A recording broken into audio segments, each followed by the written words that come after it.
Well, I'm John Bachman. This is your Newsmax Now update. We just heard from the American doctor who is being discharged from Emory University Hospital in Atlanta today. Dr. Kent Brantley said he is thrilled to be alive. He thanked the staff at the hospital, as well as his friends and family, and God, who answered his prayers for recovery. I cannot thank you enough for your prayers and your support. But what I can tell you is that I serve a faithful God who answers prayers. Brantley was allowed to leave after his blood test turned up negative for the virus. Brantley contracted Ebola in West Africa while helping patients infected with the deadly disease there. The other American, Nancy Wrightball, who has also contracted Ebola while caring for patients, was released earlier this week. Brantley and Wrightball were the first known people infected with Ebola to enter the U.S. A doctor from Emory says there is no risk of further infection.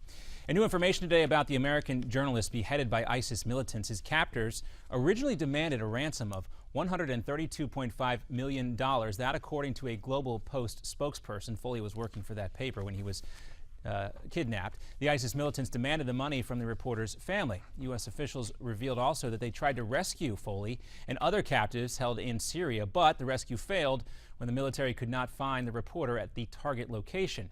The Islamic extremist group, of course, released a video showing that journalist's beheading this week. Attorney General Eric Holder is now back in Washington, D.C., where he made a statement about the beheading of Foley. Holder says the Justice Department is investigating the murder, and he has a message for ISIS. We have long memories, and our reach is very wide. We will not forget what happened, and people will be held accountable, one way or the other. Well, Holder also says the Justice Department will do everything in its power to bring Foley's murderer to justice. Well, yesterday, Holder, of course, was in Ferguson, Missouri, and some are saying his appearance there appeared to have a calming effect on that town. Holder arrived in the St. Louis suburb for a one-day trip to speak with community leaders. There are also representatives from the federal government who are investigating a civil rights issue there. He says he understands the mistrust between black Americans and the police, saying he was angry and humiliated after cops stopped him and searched his car. The town has endured nearly 2 weeks of rioting, looting, and vandalism from protesters who are demanding the arrest of Officer Darren Wilson for the shooting death of Michael Brown.